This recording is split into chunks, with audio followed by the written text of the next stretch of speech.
All right, so many of you know that this semester in the Kennedy Center, we've had our lecture series on race. So the title is Race, Myths, and Realities.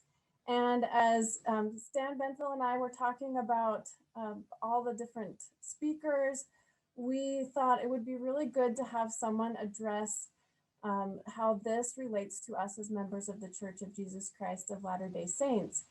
And we also had been wanting to have Dr. LaShawn Williams come and speak to us at BYU. And so it turned out that it worked out. And I think this is particularly important at this time. I'm just thinking about with the trial of George Floyd's killer going on right now. It feels like it's an anniversary of this heightened awareness and conversations that we've had last year. And I'm not sure, LaShawn, if you're going to talk about why we chose April 1st. Okay, I'll let you talk about that. But let me talk a little bit more about why we asked Dr. LaShawn, that's her handle on Instagram. So I was thinking about, I'm going to make this a little bit personal as well as professional. First of all, Dr. LaShawn really has this great combination of expertise that I think we can really learn from, plus her personal experience. So if you saw on the flyer, you've got, she has this great experience as a social worker, a clinical social worker, which she's been working for years in that field, and also owns the practice Relational Spaces. And she is a professor of social work at Utah Valley University. So she's works with relational change strategy, but also in race relations. And so this is why I thought we could call this Race and Relationships as we discuss both of these topics together. And we also, with her own personal experience, she's a lifelong member of the church. And you may have heard her speaking in the media. I really appreciate how she clarifies things, makes us think more deeply about these issues, and really brings in the gospel and helps me as a disciple also know how I can do better. And I was thinking about how LaShawn and I met first, and I thought, well, maybe it was because I knew her brother when he was a missionary in South Africa. And then I realized, no, what had happened is, because I couldn't remember exactly how we'd met, I had seen her at a couple of firesides or meetings. There was one with Marvin Perkins, Blacks in the Scriptures, and then at a relative's funeral. And so when I saw her again at, I think it was the Genesis group, I thought, I have to talk to this person. And so I just went up and talked. And then we had these other connections, and we asked her to come and speak at BYU as well. When I was first here, I think it was in, now I can't remember what year it was. 2014, is that what you said? Yeah, okay, around there. And it was one of, I remember Dr. J. Crew and I were talking about how enlightening that was. And it was such a wonderful experience for all of us. And so that's another reason why we thought we need to get LaShawn back here. And with all of this, she also has, she co-founded the Black LDS Legacy Committee. And for the past 4 years, I think it is, they've had conferences that have, again, been really significant for members of the church from a lot of different communities. So I'm really excited. I want to turn the time over to Dr. LaShawn and let you learn from her. Oh, and sorry, I'm gonna just, one more logistics here. If you have questions, you can send them directly to me in the chat. And then when we get to the question and answer period, we'll work on that. If you would like to ask your question to Dr. LaShawn when it gets to that point, then let me know. Or if you'd like me to ask it, please let me know in the chat as well. All right, now over to you. Thank you so much, Leslie. I love coming and speaking at BYU. I love coming and visiting BYU because I know them among friends. And so the friendship that Leslie and I have, that Jake and I have, I extend to each of you that are here in attendance. I'm really appreciative of the time we get to spend together.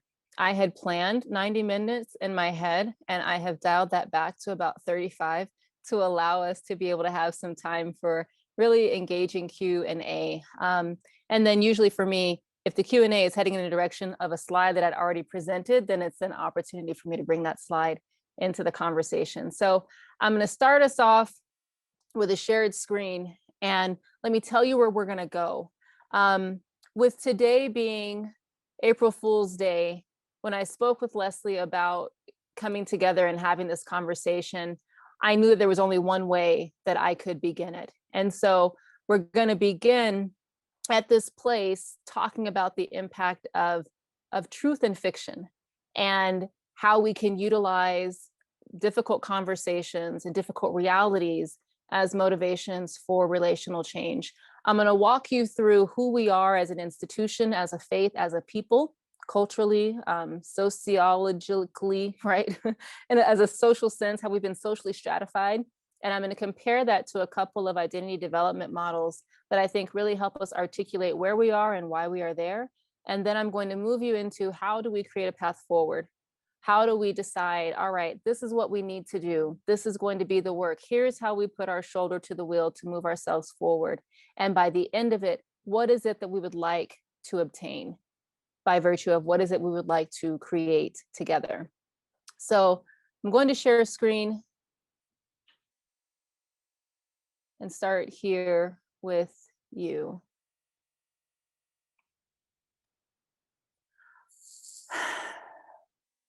And bear with me on this. I as a therapist, as a clinician, often when you ask someone to recount an experience, you're asking them to relive it. It's an embodied experience. And that's not going to be any less true in the next few minutes that we spend together sharing a couple of screens. So I'm grounding myself in the moment because this is the heaviest part, I think, of some of the lifting that we do inside of the church when we're sharing our experiences.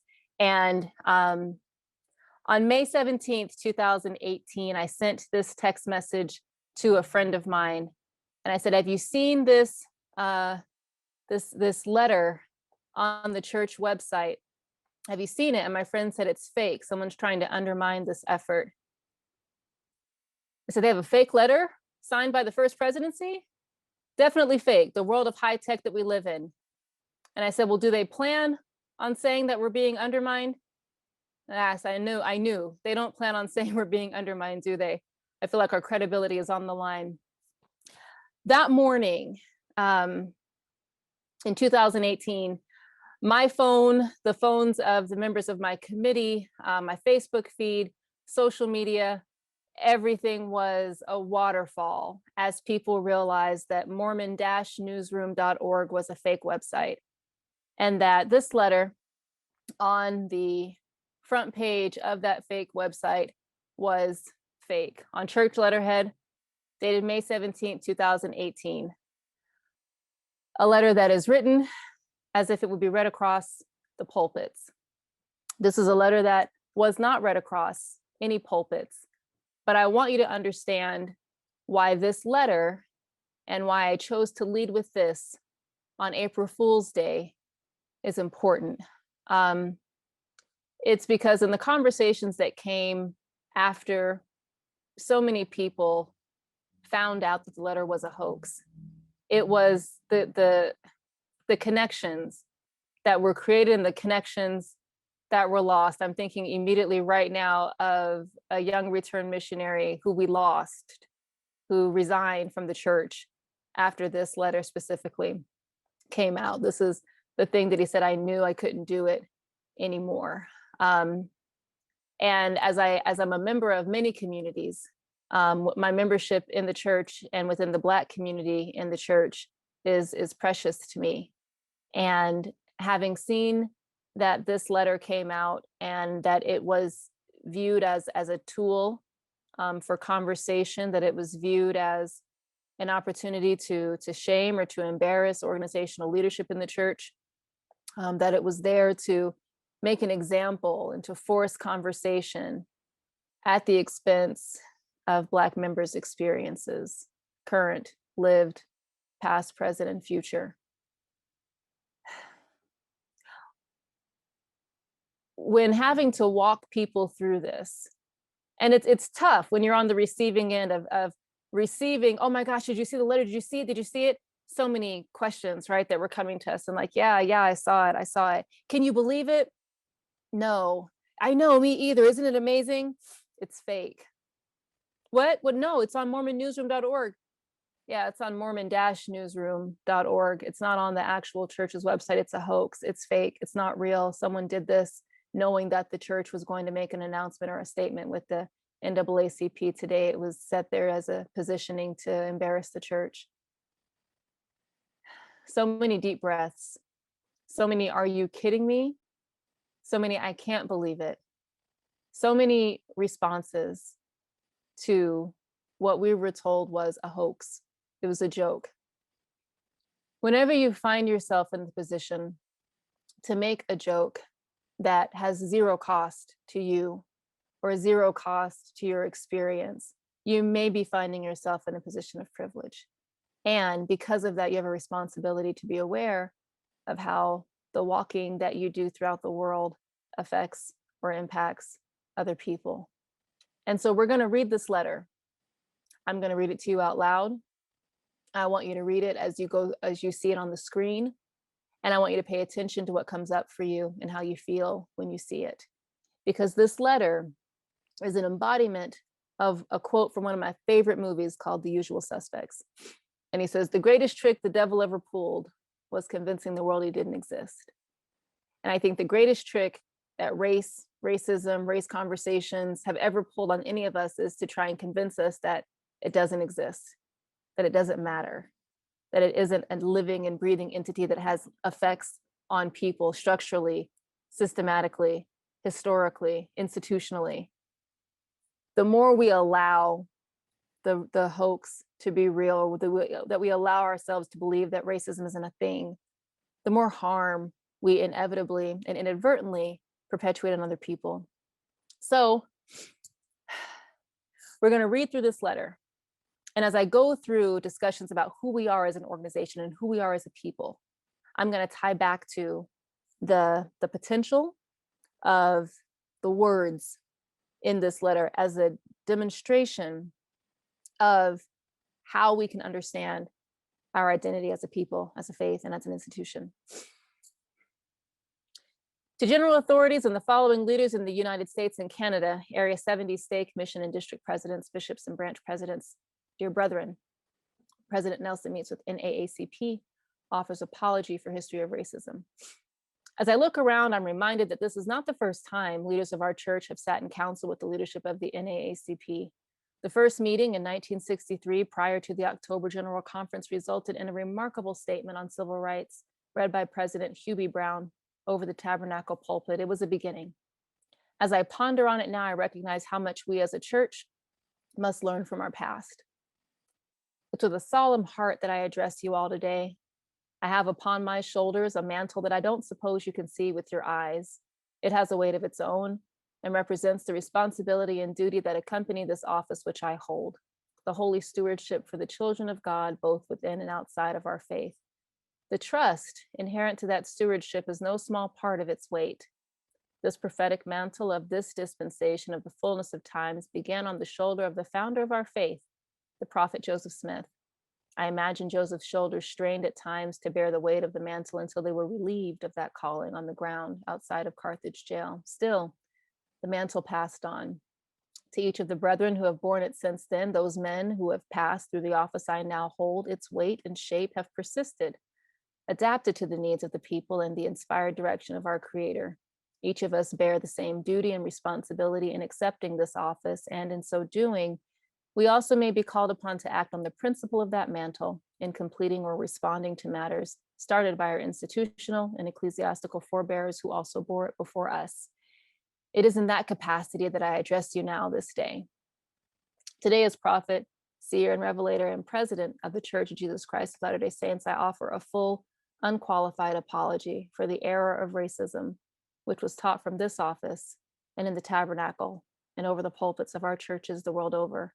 I'm joined by my counselors in the First Presidency and the full quorum of the 12 apostles in making this apology, and we collectively bear witness and testimony of the devastating effects of racism, which were perpetuated by leaders of the church in the past. Institutionally, in the past, we taught false and hurtful ideas about curses, skin color, and spiritual worthiness, and we were wrong. We taught false notions of white supremacy in civil and religious life, heinous ideas of pure white blood, and erroneously condemned interracial marriage, and we were wrong. We took it upon ourselves to interpret scripture, to justify these false ideas, and closed our hearts and minds to the truth of God's love, even when it could be found in God's written word, ancient and revealed, and we were wrong. We hardened our hearts to the plain and simple truth of universal brotherhood and equality of all before God, and we were wrong. We withheld from our brothers and sisters the joys of temple service, the security of an eternal family, the peace of hope for full exaltation, complete fellowship among the saints, and the duty and blessing of the priesthood. And we were wrong. We operated in the political sphere and used our influence to fight against civil rights when we should have been on the front lines in defense of those rights, and we were wrong. We reproved good men and women whose hearts were enlightened and whose voices were raised to God for equality, and we were wrong. We've previously acknowledged that the false and racist explanations for the priesthood and temple restriction were wrong and disavowed them. Today, I'm declaring that the ban itself was wrong. It was not of God, but of fallible men, born of ignorance, pride, and sin. We stand humbly before our God and the world this day to prostrate our souls and beg forgiveness. With the mantle of authority also comes accountability. Though we did not originate these teachings and policies, we cannot deny accountability for their harm. Many of us were living and secure in our places of priesthood privilege during those days and did not speak out against their falsehood when it was our duty. And each of us now feels the weight of institutional responsibility for those affronts to God's precious children. Our souls are harrowed up by the memory of this sin. To every man, woman, and child, and to every family scarred by this hurtful sin, we humbly ask for forgiveness. We plead forgiveness of God and forgiveness from all of you in this room and throughout the world. Throughout the scriptures, the Lord has called for his people to humble themselves and correct the error of their ways, the leaders most of all. Members may be faithful in following the teachings and instructions of their leaders, but if their leaders are in error, how much greater is their need for repentance because of their influence? Just as individual repentance is commanded by the Lord, so too is institutional repentance, and we, the prophets and apostles, must take the lead. We began our own institutional repentance in 1978 when the restriction on priesthood and temple blessings was removed. I learned as a surgeon how a wound which is not fully healed may fester, and I've come to see the principle true for our church. For us, this wound of racism has taken the form of lingering false ideas which have remained in the hearts of both leaders and members, resulting in cultural divisions which fester below the surface. Today, I'm cleansing the wound and completing that doctrinal restitution by acknowledging that there are false racist ideas which have been enshrined in our canonized scripture. This is not as surprising as you might imagine. In the very title page, the prophet Moroni himself states that the Book of Mormon may contain errors which are the mistakes of men. And this is true of any scripture. With that in mind, I'm announcing the formation of a scriptural review committee on race. This committee is composed of representatives from the Quorum of the 12, the Relief Society, the 70, and key members of BYU and CES faculty in sociology and race relations, and will be presided over by the president of the Genesis Group.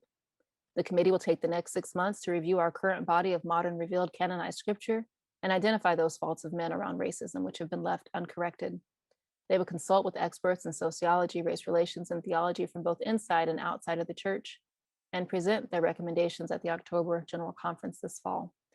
Those recommendations may take the form of additional footnotes, updated headers, additional explanatory text, or even full removal of offending passages. We will all have time to prayerfully consider their findings and recommendations before the April 2019 General Conference, where they'll be presented to the body of the church for a standing vote, according to the law of common consent as contained in the D&C, Doctrine and Covenants. Following the April 2019 conference, the Correlation Department of the church will complete the requisite systematic revision of all manuals, videos, and publications. True repentance requires a deep introspection and thorough understanding of the degree of the offense. Though it may sometimes be painful, it carries a hope for a brighter future free from the mistakes of the past. That we have been chastened of the Lord, we are hopeful. For whom the Lord loveth, he chasteneth. It's my prayer that we all examine our hearts and root out those aspects of ourselves which may have been shaped by the racism of our past. As leaders and as members, we must constantly guard against these biases. The strongest ally we have in this endeavor is Christ. He set the example of unconditional love and charity.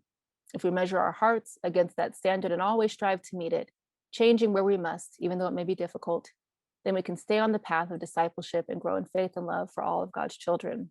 On behalf of the Church of Jesus Christ of Latter-day Saints, its current and past leaders and members, I offer this humble apology and plead for forgiveness in the merciful name of Jesus Christ. Amen. Signed, forged, right, by the First Presidency. And if you had told me on May 17th, 2018, that in October of 2020, I would see one of the forged signatures make this statement on your campus in a devotional, I'm telling you now, I wouldn't have believed you. But because it did happen, it's part of why I want us to have this conversation today. Our question becomes, how did we get here? How did we get from someone recognizing? And this is the beauty and the pain of that hoax, is that it said everything that honestly, in many ways, needed to be said, which demonstrates one thing. We know how to make wrong right. We know how to repair. The question becomes, what is the demonstration? Based on even just the letter writers of that hoax, what are they doing now?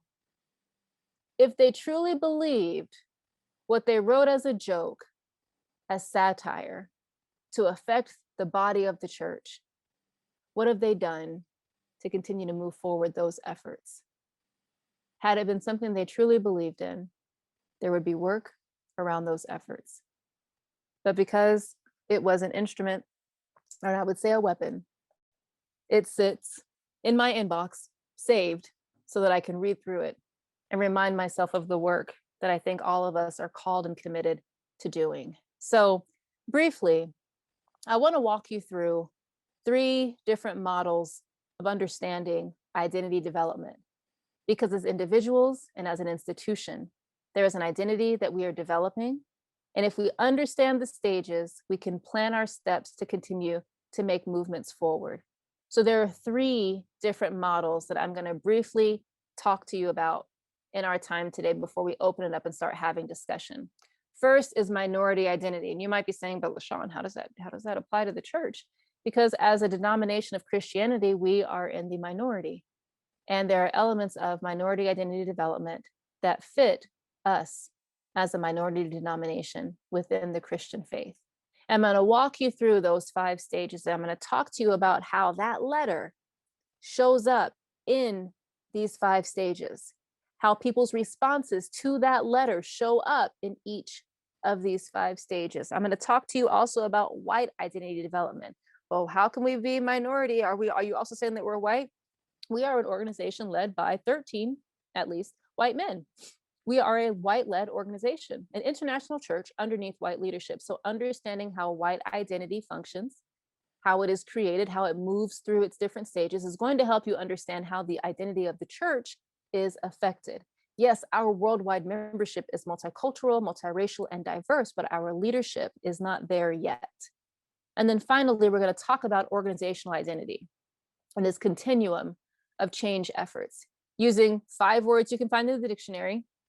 And we're going to discuss what that looks like as an organization. We're going to talk about how this letter fits into each of these identity discussions. So to not PowerPoint you to the place of exhaustion, let me walk you through just a few key concepts. When we're talking about these stages of minority identity development, there are a couple of things that happen at each stage. Is it important that you know the stages? Not as much as it's important that you understand what happens to the person as they're moving through those stages. In your first stage and in every stage, you will have an attitude towards who you are as a person. So when we're in the minority stage, as a minority denomination within Christianity, who are we and how do we see ourselves in the world of what it means to be Christian? How do we look at others in our faith? How do we look at other minority denominations that may not be Christian, but they're still minority denominations? So that might be our brothers and sisters in Jewish faiths or in Baha'i faiths or in Buddhism or in Islam, right? How do we look at other minority faiths, which we say minority, but these are the largest faiths in the world, are the three: Judaism, Islam, and Christianity. And then what's our perspective towards the dominant group? So in the US, where the church was founded as a minority Christian denomination, we could align ourselves more with other minority Christian denominations, the Quakers, not necessarily Jehovah's Witnesses, but Quakers and other Christian groups at the time of our founding that were similarly situated. We could look at different minority ethnic groups or minority religious groups in the US and say, as they are a minority, we are also, and we kind of feel a sense of camaraderie with them. And then the dominant group, which was white Anglo-Saxon Protestant Christianity, that was the dominant group. And as a minority group, we had to figure out, how do we feel about ourselves and how do we feel about the dominant group?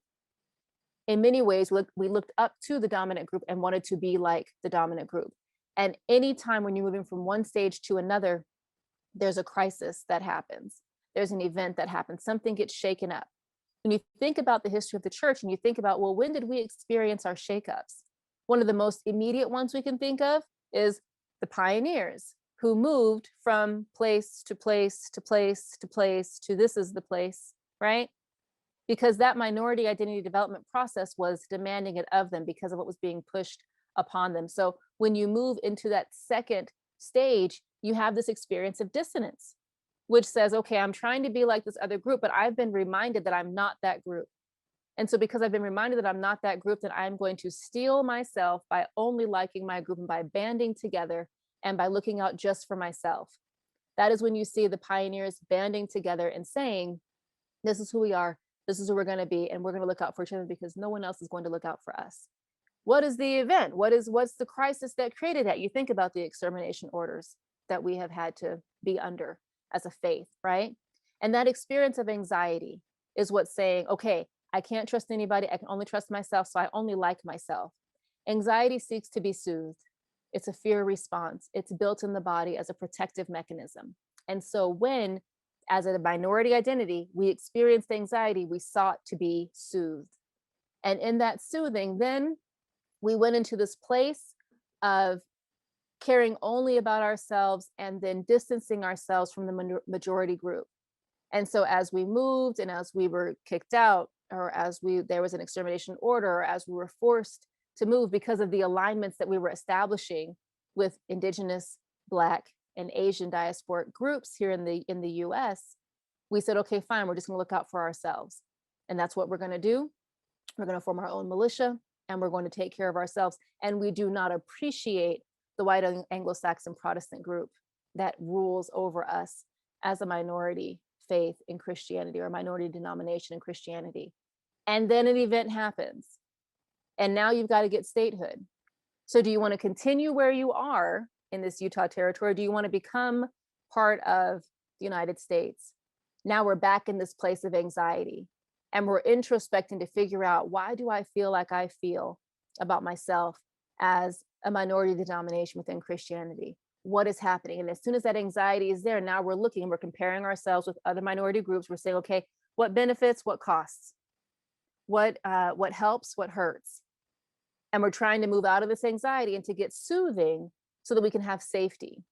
My proposition or my suggestion is that we chose to hold on to our identity as a minority denomination within Christianity.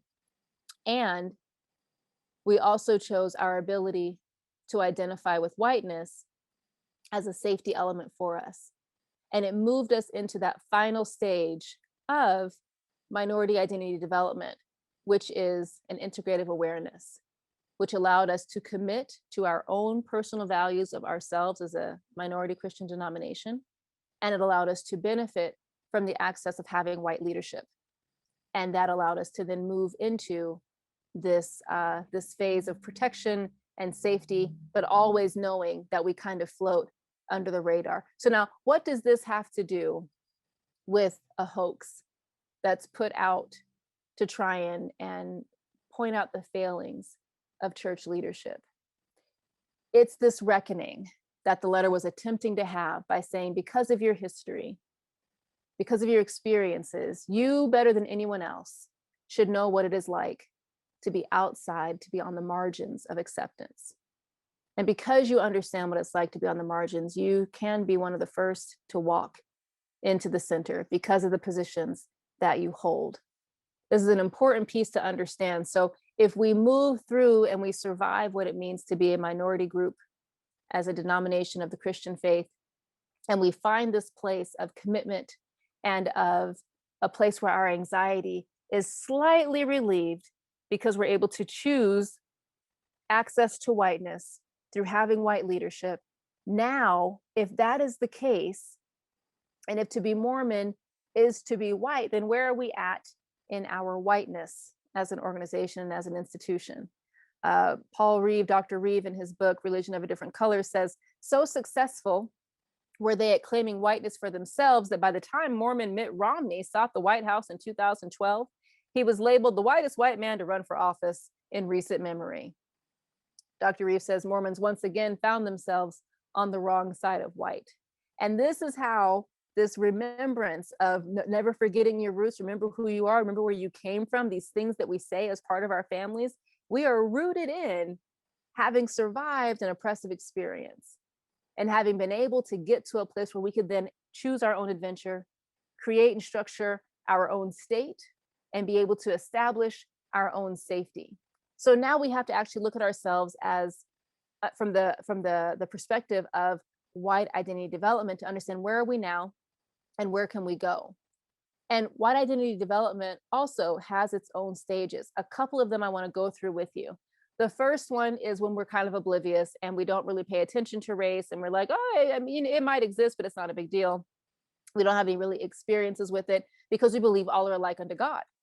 And so if we don't talk about it, we don't mention it, it's not a big problem because all are alike unto God. God is no respecter of persons. We have these things that we say that are dismissive of and erasing of racial diversity and racially diverse experiences. And that is normal in the first stage of what's called white identity development.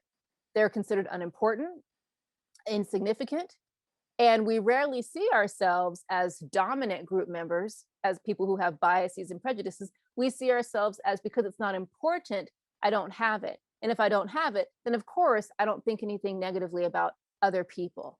And similar to the other identity development process, a crisis or an event has to happen to move us from one area to the next. And as a church and as an institution, we've moved through these different areas. Stage 2 is that disintegration, which you could consider it being a regression. And it's this area where we get conflicted over the moral dilemmas around race because we start seeing it. It's we believe ourselves to be non-racist, but we actually don't want our kids to marry interracially.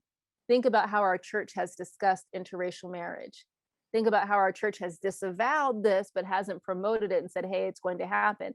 I've had friends and family who point out, the church doesn't say there's anything wrong with interracial marriage, but I never see interracial families in any of our Ensign, our magazine articles. I've never seen an interracial temple couple, right? And so we just start noticing these things and we just start asking questions. We start wondering, well, what does it mean? If we're in this place of disintegration, it believes that all men are created equal, yet we see society treating people differently based on skin color. I don't acknowledge that oppression exists while I'm actively witnessing it happen. So as Leslie had mentioned that we are watching the trial of Derek Chauvin happen right now, we have witnessed what unfair, unequal, violent treatment looks like, but we do not acknowledge that oppression exists because we're in this dissonant place where we've not made any commitments to who we are as an institution, as a faith. So where are we as a faith when it comes to our own identity development? When we experience dissonance or conflict, do we push through those difficult feelings into something new? Or do we have a history where we have retreated and said, we're going to live in the world, but we're not going to be of the world? We have to be aware of the ways that we use language, one, and understanding it's there to keep us safe. We have language and we have these things because if something feels unsafe, it's our own anxiety as an institution that's popping up. And we're going to look for ways to say, whoo, okay, calm down, it's fine. Live in the world, don't live of the world. But the thing about it that I always find so interesting and that I share with my students all the time is, have you ever met a minority group that works as hard as we do to convert others to our experience? the thing that we go and that we are worried that other people might do to us, we are the ones with the largest sales force out there between us and the J-Dubs, the Jehovah's Witnesses, right? Out there just knocking on doors. Hey, hey, hey, hey, hey, come join us. Come join us. Come join with us. Literal title of a talk, President Uchtdorf, right? Come join with us. We do that. That's not necessarily like how identity development processes work, because you don't go converting someone else to your identity. You have your identity, right? But we live in the world, but not of the world. So we have this reintegration where we start saying, okay, listen, how do we, again, obtain safety? We recognize that we're having this experience and we don't necessarily have the tools to help us because we understand that the costs are high. So then we move in the direction of the dominant ideology associated with race, and we focus on our own socio-racial group identity. This stage is what feels like regression, because instead of pushing through and putting our shoulder to the wheel and moving into a brightness of hope, we say, okay, we got to stay safe. And this has been our history as a church institution. It has been, how do we stay safe? And I think we're one of the most brilliant ones to do it, because while we're out proselyting and gathering and bringing in all of the different tribes of Israel, and we're trying to gather Zion, we're still doing so under the safety of white supremacy through white-led, or as being a white-led organization with white male leadership as the predominant guiding force, right? So when we're in this place of securing our identity, we are having this double consciousness, knowing that we are actively gathering Zion from all four corners of the earth. And I've always wondered how you have corners in the earth when the earth is round, but you know what, not my business. I'm just gonna let it happen. All four corners of the earth, we are gathering Zion while still presenting this space of white-led leadership and benefiting from what whiteness has to offer. It's like we are winking in one area to keep us safe, and we're still kind of subversively working to bring the world his truth and to bring people together under the banner of Zion. So as we move into what's called pseudo-independence, that's when I see us doing the most of our work, is that we're now saying, okay, what does it mean to be aware of racial and cultural and these different differences as a people? And how do I reach out to interact with others who are different, but they're also similar to me because I'm different too, as a minority denomination in the Christian faith? I'm still going to find ways to reach out and to gather other people. And so we start looking to try and align ourselves with others who are similar to us, which is why you will see us be the first ones to speak up for religious freedom when it comes to our brothers and sisters in Islam and in Judaism and the Sikh faith. Anyone that has a precious building or a precious location that they value, we are one of the first ones to say they have the right to worship as they please, because we remember our minority status and our identity with them as another minority faith living here in the US. That is us moving into this place of pseudo independence. And it's solidified when we are able to get into the immersion phase, which says, now when I'm reinforced to continue a personal exploration of myself as a racial institution, right, as a church, this is where that letter comes in. Because that letter, if we were to take it seriously, like what one of the conversations, because you laugh to keep from crying, that we were having that day was, I wish that President Nelson would have been like, yeah, I wrote that letter. Isn't it great? Also, it just took ownership of it and just snatched it from the people who wanted it to be as a hoax. But if as an institution, we weren't ready to say, no, this is where we stand firmly, which I actually think that it is, but I still think that we're working on our language and our delivery and our messaging around it. And we are a large institution and we are working with many moving parts. So this is part of our identity development. So as we are reinforced to continue having this exploration of ourselves as a racial and a racialized institution, or a racial and a racialized faith, we are seen as a predominantly white organization because of how our leadership looks.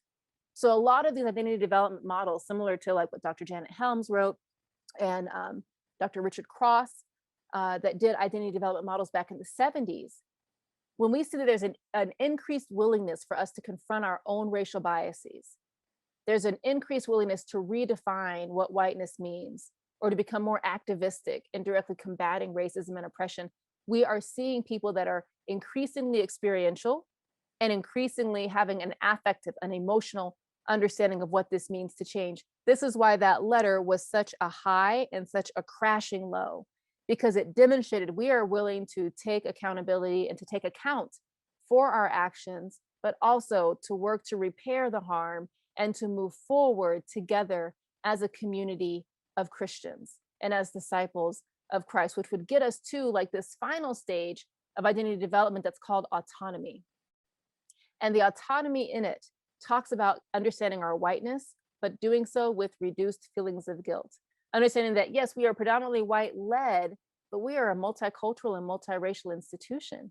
And there is nothing to feel bad about that. We can't feel bad that in our history, we didn't always do the right things, because now we're trying to repair that. We accept our own role in perpetuating racism. Like that's what that letter does, is it accepts the role of perpetuating racism.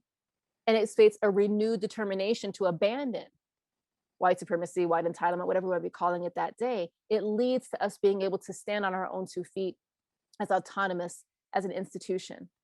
We're more knowledgeable with information. We value the information and the diversity that makes us who we are. And we're no longer fearful. We're no longer intimidated. We're no longer uncomfortable with the experiential reality of race as it's lived by ourselves and by members of our faith. This is where we are trying to move toward. And that's why that letter was so impactful, because it lined up with what an autonomous stance would look like for our organizational or institutional faith. And so finally, when we get to understanding going from where we are to where it is that we want to be, I hope you see yourselves here. Like if I could make a yard sign of President Oaks with the banner and just put it in my yard, I probably would. It's an idea. I might do it. If you want one, let me know. But like, I just want everyone to see it because I just want to keep saying it. But now you think about it. How do we go from where we are to where we've covenanted to be? So now we're going to talk about who we are as an organization and what it looks like for us to change. A couple more slides. Back in 2000, Dr. Yvonne Hedgepeth put together this quick little document talking about what does it mean to affirm versus promote. And she says, you know, whenever we start talking about diversity and inclusion and equity, we get accused of having an agenda. And I really want to outline what it means to actually have an agenda. When people say that we're trying to promote a certain kind of agenda on them, they do so without understanding what it means to really do diversity work and to create inclusion and to create safe spaces. So she takes these 5 words from the dictionary and she creates this continuum that talks about where we are, where we've been, and where we will see the most amounts of growth. And so she says, you know, if you look at the word disparage, to belittle, demean, ridicule, or discredit, if you think about our existence as a faith, do we have a history of being disparaged? Absolutely. Do we also have a history of acting in disparaging ways towards others? Absolutely. How about denial? Have we as a faith been denied? Yes. Do we have any histories of denying others access to the faith? Absolutely. Acknowledge. Have we as a faith been acknowledged? Religious freedom attempts to acknowledge us without being explicit. Do we have a practice of acknowledging? Absolutely. We're working in that way, right? And then she says, you know, where we want to spend most of our time is in affirming and promoting. She actually says, don't promote, I say do, but I'm going to explain to you why I think that. She says, you know, if we acknowledge, we admit to be real or true, we recognize the existence of. We can all say that as members of the Church of Jesus Christ Latter-day Saints, we are acknowledged, right? People know that we are real or true. They recognize that we exist. Whether they like the existence or not is a different story. In the same way, within our faith, we have acknowledged the varieties of diverse membership that we have. We admit them to be real or true. We recognize the existence of. The question becomes, do you affirm them? Do you state or assert positively about a group? Think about the experience that we have as a faith. Do people affirm us? I will hear us get complimented. I love your discipline. I think that it's really cool. I've had Muslim friends who say, you know, I feel so much familiarity and connection with you because you all are disciplined in your faith the way that I'm disciplined in mine, right? People will affirm the good things that they see about us. Something goes down, they want helping hands there immediately, and we show up, right? Do we have a practice of affirming our members? Do we state or assert them positively as membership and as diverse people in our group, right? Then the final level is to promote, to further, to advance, or to exalt, to put in a higher position, Dr. Hedgepeth says, than another group. Now, here's where it gets practical. Within this continuum, You want to spend your time in the yellow, the green, and the blue as much as possible. And this is why. Dr. Hedgepeth says, because individual attitudes and practices are slow to change, organizational climate typically lags at least one step behind official policy. So for example, if the official policy is to be in the yellow and acknowledge, most individuals will be a step behind and they will deny. So what this means is that when we get to a place where we want to affirm the existence and we are doing so as an individual, or as we're doing so as an organization, our individual membership will say, okay, if the organization is affirming, I'm going to acknowledge. So then of course me, I'm like, well, then that means we need to promote. So if we need to promote in order to get individual memberships to affirm, then that is what I think is required, or highly encouraged for us to do as members, is to promote diversity so that our membership can affirm it, to promote equality so that membership can say, you know what, this matters, this is important, this matters, it's real, I acknowledge it, right? We've got to always be one step ahead so that our individuals, as an organization, we want to be one step ahead so that our individuals have a chance to catch up. People will say, well, it's on the Lord's time. Well, we are the clock, we are the hands on the Lord's clock. So on the Lord's time is as quickly as we're willing to move. How many shoulders are we putting to the wheel to make this happen? In order to promote our responsibility, in order to affirm that we must abandon racial prejudice, we need guiding principles on which to govern ourselves. And now I give to you 5 concepts from relational cultural theory that outline the process of relational movement that leads to relational transformation. Step 1 is called constructive conflict. Brothers and sisters, this is the work that we do in our homes. There is this quote by Spencer W. Kimball that says, like, the most important work that will ever be done will be happen between like the walls of your own home. And I used to weaponize that quote against my mom when she would go to work, right? And then I weaponized it against myself when I would go to work.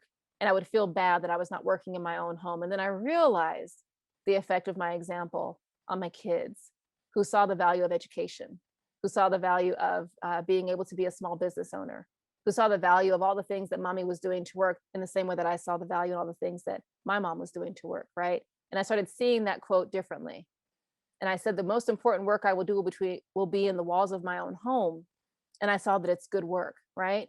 And so I think for us, when it comes to talking about race and diversity and difference and these issues of equity, equality, and diversity, we are looking at constructive conflict, which means 2 things. Constructive means that we are building something out of the conflict. And unless we can agree that we're going to build something while we're engaged in this conflict, which is simply a difference of opinion and a difference of experiences, then we have to have the ability to say, okay, we can't have this conflict if we can't agree to build something from it. In order for us to agree to build something from this conflict, we've got to respect differences. I can't go into the conflict with you wanting to change you. You can't come into it wanting to change me, because that's going to make us both disrespectful of the differences that we have. And so what we have to do is respect difference and know that I'm going to ask, step 3, for you to be vulnerable, because I'm willing to be vulnerable as well. And when we do this sacred work in the walls of our own homes, in the walls of our own wards, stakes, congregations, young men, young women's group, elders, quorum, bishopric, ward secretary, whatever it is, Relief Society, primary, wherever we are, if we are going to invite people into being vulnerable, it's because we're going to be vulnerable with them too. And there's going to be a lot of, I don't know, I'm not sure, but I want to understand, and I'm willing to give us space to grow, because I'm going to support your vulnerability and ask that you support mine. In order to do that, it will facilitate our ability to do step 4, which is to authentically express ourselves. It may not be fancy. It may not be polished. It might be a little clumsy. We might not say the right things all the time, but we commit to express ourselves authentically because we're going to support the vulnerability that necessitates it. And that allows us to get to step 5, which is to resonate empathically with one another. I can disagree with someone and still feel empathy for where they are. And I can want them to consider and reconsider and try again to view it a little bit differently, to understand what's the risk that you're so worried about taking that you can't see yourself thinking about this or approaching it any differently. In order to build a path out of this confusion, we have got to be able to see each other, to empathize with each other, to allow each other to be honest. In order for me to be able to read over this letter in public and for once not cry my way through it, it's because I believe that the conflict they were trying to create and that they did, something beautiful can be built from it.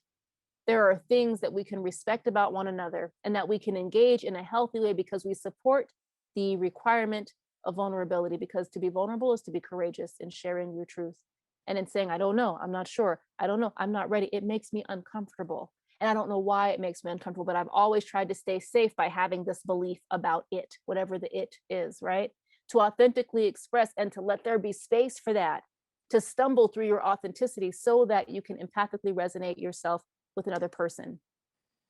President Oaks says, in order for us to make a clear accounting of race, he says, to do that, we must have clear thinking about how current events should be analyzed and acted upon in view of this nation's shameful history of Black slavery. We need to understand how the founders postponed resolving that moral issue to obtain the ratification of the Constitution for the creation of this nation. I wish President Oaks had said, we have to understand how we postpone resolving that moral issue in order to fill in the blank, right? I wish that he had said that, but because he got close here, I can construct from the conflict that I see in these words. President Oaks says, and it's fitting that we're in the middle of this trial right now, right? The shocking police-produced death. He's a lawyer. Words, I'm always amazed by how he puts words together to say things or not say things, right? The shocking police-produced death of George Floyd in Minnesota last May was surely the trigger for these nationwide protests, whose momentum was carried forward under the message of Black Lives Matter. Of course, Black Lives Matter. That is an eternal truth all reasonable people should support. Have you seen reasonable people say, he said little l, lowercase Black Lives Matter. He didn't say Black Lives Matter like the uppercase one, right? Conflict that we should be able to build something from. Supportive vulnerability, like, why is it more important to you that he said lowercase Black Lives Matter? What would it mean to you if he did say Black Lives Matter? Because he talks about it. And he says the banner of Black Lives Matter at times has said things that maybe not people cannot support. But what he said, like, abolishing the police or restructuring the Constitution, he mentions those two things. And he says, all of these are appropriate subjects for advocacy. Conflict, building, right? These are appropriate subjects for advocacy, but not under what we hope to be the universally acceptable message, Black Lives Matter. President Oaks says, now I speak of the subject that commands our attention, racism. Dictionaries typically define racism as involving the idea that one's own race is superior to others and has the right to rule over them. This idea has led to many racist laws and administrative policies. Do you see that he is talking about the individual attitudes and race and racism and prejudice have led to creating the structure, the history, and the institutions that create laws and policies that are racist? This is important. This is conflict, but that we can build understanding out of it. Do I think President Oaks was necessarily being wildly authentic and vulnerable in this process? Yeah, in many ways I do. Because if you had told me back in 2018 that he was going to be the one to make the Black Lives Matter statement, and then for me to see it happen, and just 2 weeks before, to hear President Nelson say, the creator of us all calls on each of us to abandon attitudes of prejudice against any group of God's children. He then says, any of us who has prejudice towards another race needs to repent. He didn't say you're racist. He said, if you have prejudice towards any other race, you need to repent. And he didn't say any of you who has it. He says, any of us. Supported vulnerability places us in the category of the people we are called into conflict with. I'm so appreciative of the work that we truly can do. Our 4th annual conference took the phrase Black Lives Matter and eternal truth as the foundation of our work this year, when we focused on recognition, restoration, and celebration to be able to facilitate these kinds of conversations in and outside of the classroom, in and outside of the chapel, in and outside of our congregations and our communities. It is possible. It is long work. It is worthy work. And it is something that we do together. I could go on. I'm not going to, but I would love to have a conversation In the few minutes that we have left, I don't have anywhere to go, but you all might. However, I would love to have a conversation, create community, and discuss what some ideas are, what questions you have. Was there anything that wasn't clear? Anything. Great. Thank you so much, LaShawn. I was captivated and motivated. I really appreciated this, and I'm sure other people were as well. And I know that there are a few people who had to leave early, but are looking forward to watching the rest of this later. So thank you for allowing us to record. Okay, so we'll open this up for questions, comments. So please, we'll start in the chat. If you will send me a private message and let me know if you have a question, and then if you would like to ask it yourself, or if you would like me to read it, we'll go ahead with that. I'm just gonna, I hope that worked. Okay, I will say this. So Ryan Gabriel, he had to leave, I think. He said he was gonna, oh wait, he's still here. He came up with the idea, well, he asked this question. Can we make t-shirts with the picture of Elder Oaks that you just showed? Sign me up. I wear a medium. I totally will wear the shirt. I would. I absolutely would. I thought it was a good idea. So we'll have to check on that. We can do that. Okay. All right. Other questions? And if you want to, you can also raise your hand. I believe we can do that with the settings I put on.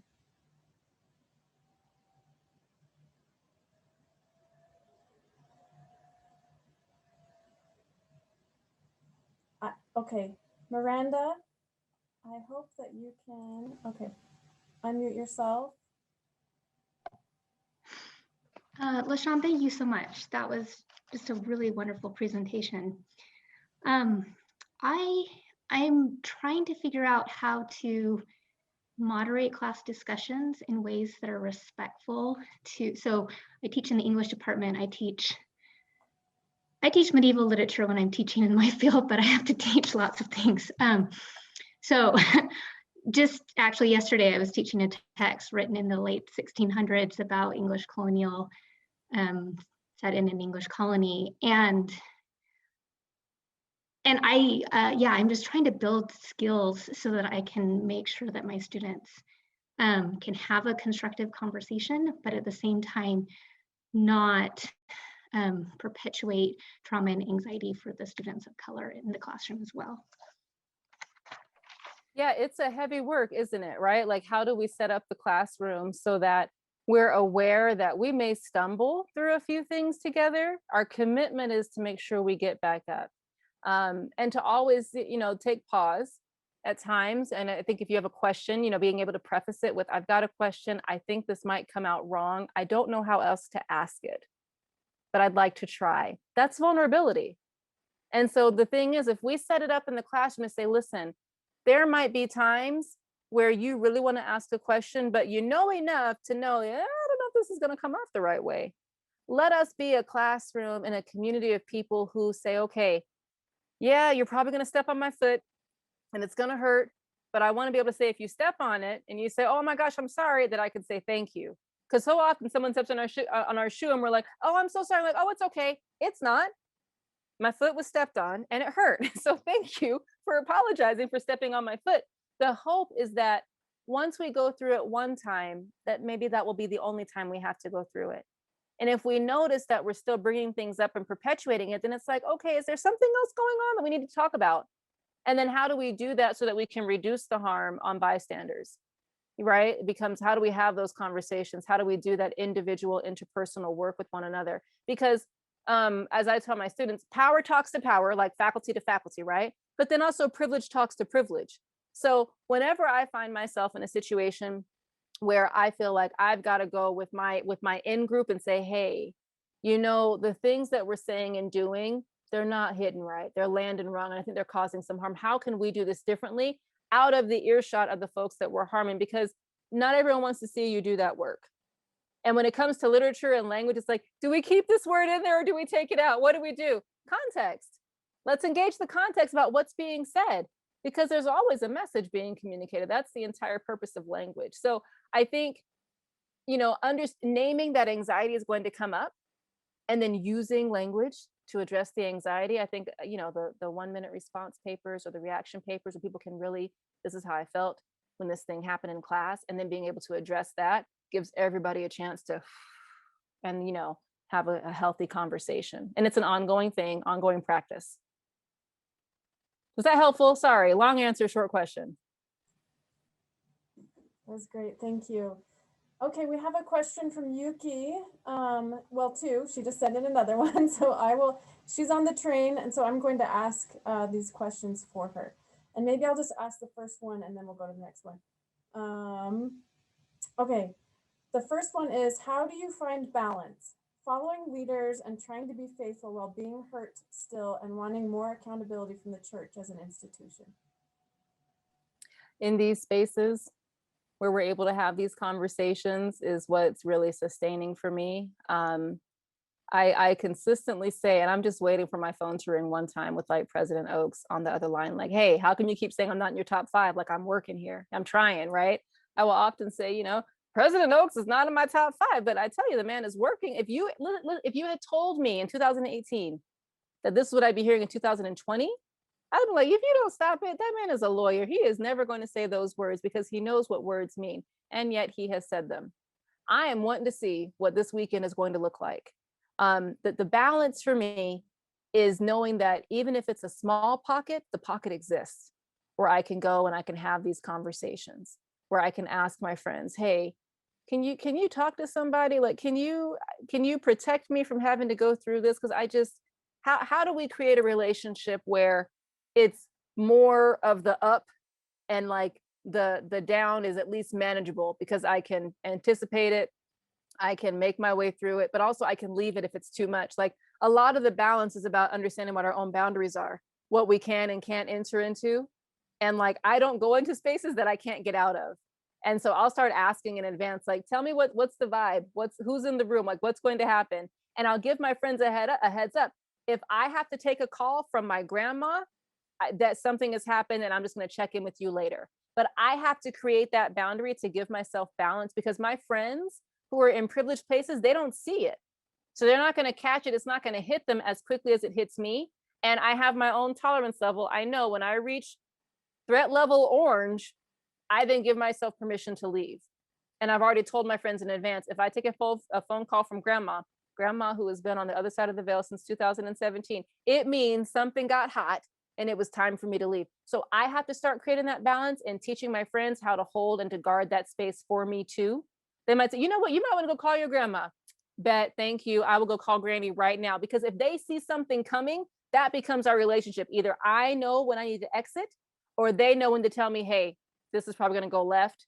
Take a break. I got this. I'll come get you when it's over. Like, that's how we really build connection, relationship, and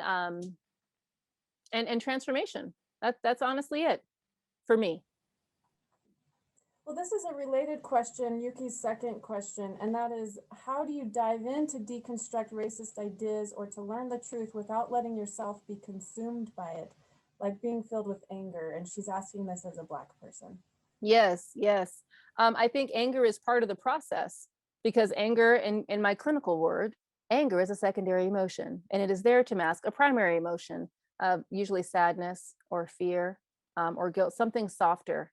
And that's usually a pain that we're trying to mask. And so the pain has permission to show up as anger. And so how do you do it without letting it consume you? Through practice. And I think recognizing what I can handle and what I can't handle is part of keeping myself from being consumed. And then there's the guilt, right? Oh, I should be more involved because I'm a Black person and I should care about all these things. If I'm not in a good place to do it, then what good is it going to do me to traumatize myself? Like, I don't pull that letter up and read it every single day. Otherwise, I would be consumed and I'd be really, really angry. How dare they make a joke out of my experience? But what I have to do is then say, okay, this is where we could be. What is a small thing that I can look at today? And so I will go read letters from Lowry Nelson when he was writing to the leadership of the church and saying, hey, did you know over here all this racism is happening? And he has this back and forth with church leadership. And I'm like, how come I never hear about Lowry Nelson more often? Like, going and finding those heroes and finding those words and listening to other I do a lot of like reading and like liberation theology. And then I go read Third Nephi and I'm like, this is my people. This is my stuff, right? I go find the spaces that exist and I think about what my gifts of the Spirit are. Mine is love. It's the one that gets me into and out of all the trouble. Cause I'm like, I can't help it. I love everybody. I'm sorry. I don't know how not to love them. That might not be your gift of the Spirit. It might be something else. It might be speaking in tongues. I don't know, right? But figure out what is your gift of the Spirit that will allow you to create balance, because some fights are not for all of us. Some of them are for some of us. There may be a talent and a skill that you have that I couldn't purchase if it was on a rack. But if you can figure out what that is for you, and if you like LaShawn, she can do the race stuff, I can't, I can do this part. We all have different things and roles, right? We're all part of the body of Christ. The eyes can't do what the feet do. Sometimes race work is the work of one body part of Christ, and another work, which could be through service or something else, is another part of the body of Christ. Find your part and then just immerse yourself in that, because that'll be what protects you from the consuming anger that is masking pain and confusion when it comes to seeing our leadership and wondering, what is it going to take for them to speak more boldly? I mean, I don't know how we taught Black Lives Matter, but I'm super excited to see somebody try. I'm just counting down like, April, who's going to say, come on, Elder Holland, because that's who I thought it was going to be. I was certain Elder Holland is going to be like, Black Lives Matter. He's going to come like with a Black Panther t-shirt. And it hasn't happened yet because Elder Holland is always like, I said what I said. Like, that's already who he is. He doesn't have to go into anything different. President Oaks, the last person I expected to see it. Like, if that didn't tell me, you can't just, don't count everybody out, LaShawn. Now I'm like, okay, from 2018 to 2020, if that much can happen in a 2-year span, I get a little bit of hope from that. And I say, okay, it doesn't mean that I'm going to be like, he's my, in my top 5. Like, I'm still trying to make President Oaks. He doesn't care what I think. I'm still like, President Oaks is going to earn his way into my top 5. He probably could care less. But I notice when he's doing the work, I appreciate it. I hope that we can continue to have more conversations. I let him be a person who says, I struggled with that. He's struggling with it this many decades into his life. Okay, grace, patience, support, and belief. I give to them what I would want someone to give to me. So that's become my practice. And I think we each have to develop our own practice of patience. Thank you. Okay, and Yuki says, that was perfect. Thank you. A big thank you from Yuki. Okay, this next question comes from Savannah Melvin, who's in the Africana Studies program. Yuki also is in the Africana Studies program, by the way. Savannah's question is about finding some peace when we confront a difficult subject. So she's saying it is hard to grapple with a fraught history of the gospel when it is really supposed to be something so pure. How do we let that not hinder our faith? Yeah, the gospel is beautiful, right? We struggle with other human beings' interpretations of the gospel. When I have looked at and read any of these gospel stories, I especially go back to the Old Testament because that's what really throws me for a loop. And I look at the situations of lying and lust and murder and all these really ugly, gross things. And I'm like, wait, and they still were redeemed? They still got to be in charge, and they still got to be prophets and leaders. And I look at those stories and I say, okay, the lessons that we get from the gospel are what's to be pure. Some of these gospel stories are the furthest thing from purity. The thing that shifted me the most and that really kind of dug my feet into the foundation of understanding what the Lord is trying to have us learn was when I learned that David and Goliath was David and Bathsheba. Like, I've never looked at the scriptures the same. When I learned that David and Bathsheba was like not just David and Bathsheba, but like he killed her husband and had harems and had women and was just entitled. And then from his line comes Joseph, the carpenter, that becomes the father to Christ. Like, really? I was reading in one of my, I can find it because I just looked at it today. Let me see if I can pull it up for you. But I was looking at a page out of a book that I, had years and years and years ago. And it said something about how the Lord will use some of the worst things in your life to show you that nothing is beyond redemption. I think it was Elder Holland who said, there's no place that the sun doesn't shine. And so when I look at the gospel as this thing that's ever reaching and has this wide application, I'm then able to understand and accept the ugly parts and look for the pure parts, because everything is to exist in opposition. So it can't all be pure. There has to be parts of it that are also going to be challenging, but they challenge us to say, okay, what is the pure part that I'm to take away from this to make me a better person? So when I allowed the gospel to be real and to have its own duality, it allowed me to be more accepting of the duality in myself and in other people. Thank you, LaShawn. Okay, are there any other questions? Oh, okay, here comes one. Okay, I'm going to ask it from Tiffany Okeke. I hope I'm pronouncing your name correctly. I'm just going to read it. I'm curious why the church hasn't released a letter like the fake one from 2018, especially since, to my knowledge, Joseph Smith believed in the abolishment of slavery and actually confirmed the priesthood to a Black member, but following prophets took away the priesthood from minorities and had slaves. Also, I understand that different apostles today may agree with Black Lives Matter, but the church website doesn't list and acknowledge the racism in the past fully, but rather gives it was the times explanation that is vague. Yeah. And I think that's one of our constructive conflict areas, right? We've got to be able to build understanding and to kind of meet some people where they are, because when you hear those sorts of things, what you're hearing is, I need to hold on to this line in order for me to feel safe, because for whatever reason, moving outside of that line makes me feel unsafe, and then I can't necessarily function. It's not an excuse, but it's an explanation that allows us to go back into relationship and to say, okay, what do you feel like it would mean if you did believe that? What keeps you from doing it? Whatever those, I don't know, I've never thought about it. Most people haven't thought about it.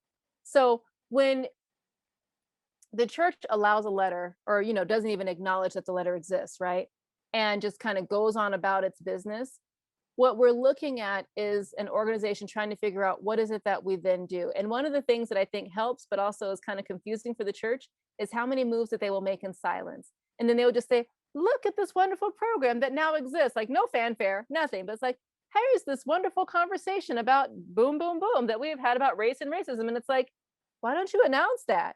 Because we have this thing where it's like, we don't need to be flashy. We can just kind of put it out there. People will find it and they'll appreciate it. And that's not been exactly what happens. And so it's on us, the hands of the clock, to get these information out there, to have these conversations. I'm seeing different wards and stakes working to have these conversations. I've seen leadership, a stake leadership in Atlanta that marched in an interfaith march for Black Lives Matter over the summer when it happens. Like, it's those grassroots areas. And sometimes it's those little pockets, right, that we create that say, okay, this is what the gospel looks like in this pocket. And this pocket is what we're going to take into our YSA, into my home ward, that I'm going to send to the missionaries that I'm writing who are out in the field right now. Like, I'm going to make sure that I share this work. And it's, when we're back in person church or on Zoom, like, okay, I'm going to speak up if this happens, or I'm going to ask the bishop, hey, can I give a talk on this? Or could you talk about this in ward council? Like, there are so many small things that we can do. I know we expect it to come from the top. I don't know that it's going to be there yet. However, understanding the law of succession, understanding who is next in line to be the prophet and the president of the church, seeing that person say Black Lives Matter 6 months ago, I'm hopeful that there are going to be more conversations that we have. I have watched the organizational church move enough to know that we plant things in place before we announce them. And so believe that there are things that are happening within the church to try and help us have more of these conversations. And until then, come to the Black LDS Legacy Conference every February, President's Day weekend, which we have renamed Wakanda Weekend, because our conference started the weekend that Black Panther movie came out. So come to that conference every single year, because we have these conversations. And when we have them in DC, it's at the DC Temple Visitor Center. We're trying to get to other temple visitor centers across the country to continue having these conversations, because we know that it's valued. We know that our membership wants to hear it, and they come from the conference and they go home and they share with a renewed sense and confidence what they learned at the conference. They go home and share it with their home communities, their home wards, and their home congregations. And they report back to us and said, hey, I did it. I had the conversation. I was worried, but it went really well. And I had support from the sister so-and-so, whatever. So it's just all of these little pieces of work that we're each trying to do and lifting where we stand. And so as much as we lift where we stand, then the leadership doesn't have to do the work, because we're already doing it. They know how to stop people if they want to stop them from doing something. They're not. We haven't gotten one cease and desist letter, and we have been asked, by what authority are you all hosting this conference? From Jesus. That's how we're doing the conference, because we prayed about it and it happened. Okay. And no one has told us that we can't. And if they won't. They haven't said that we can't. They won't. They need the guidance and the support from those of us who are outside of headquarters trying to have these conversations. And so if we're doing all of the work in as many ways as we can, it kind of makes their work a little bit easier. If they didn't take credit for the hoax letter, they're not going to take credit for our work, but they're going to say, I gave them correct principles, and they continue to govern themselves towards equity, towards diversity, towards inclusion. Does that make sense? Great, thank you. Okay, we're coming up on 6 o'clock, but I don't want to cut anyone off. If you have a question that you would like to, there's a burning question. So I'm gonna leave it open if anybody would like to. Tiffany says, thank you for that. I'm gonna just kind of, it's that awkward silence on Zoom, just in case somebody's typing. I'll give it a minute.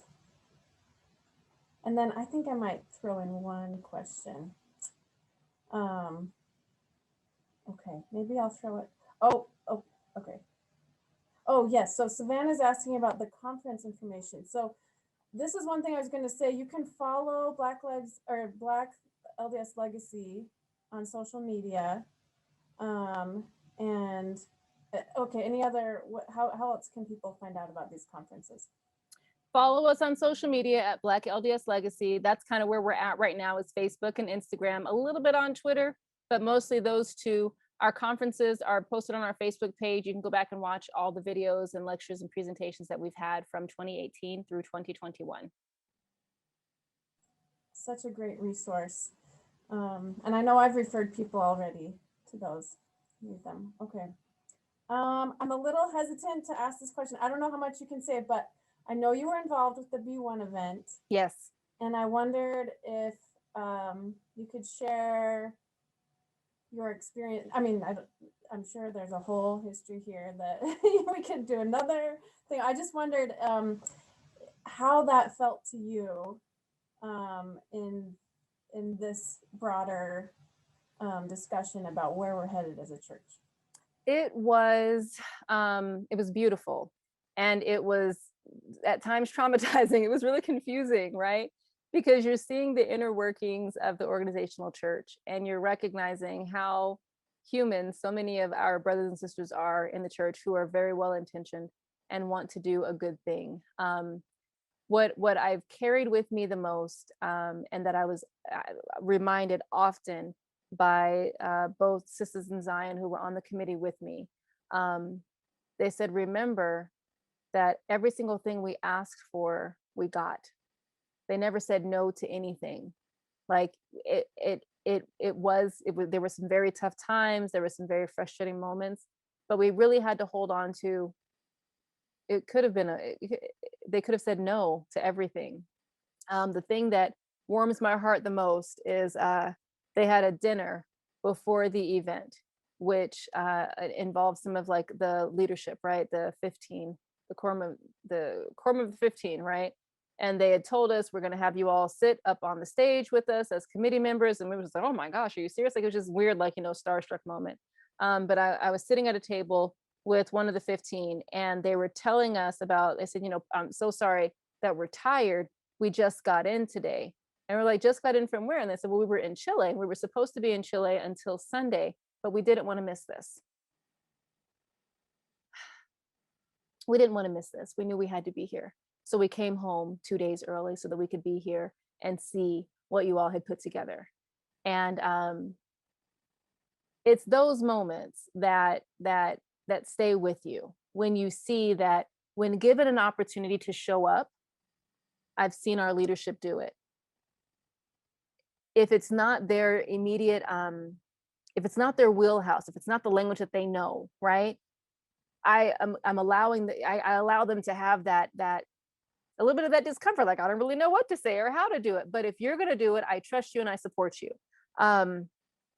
With the B1 event, how quickly it came together, how deeply it resonated with so many. Seeing Gladys Knight leading the choir, knowing that as Black members watching it with non-Black members who were watching the same thing but taking away completely different meanings from it, and it was okay that it happened like that. That's the song "There's a Place for Us" somewhere that Gladys Knight sang, like it was the Black experience. There's a place for us.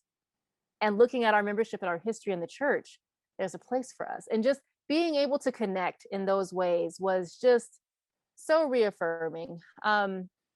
It's an event that I'm really proud that I had a chance to help create and to help bring to fruition.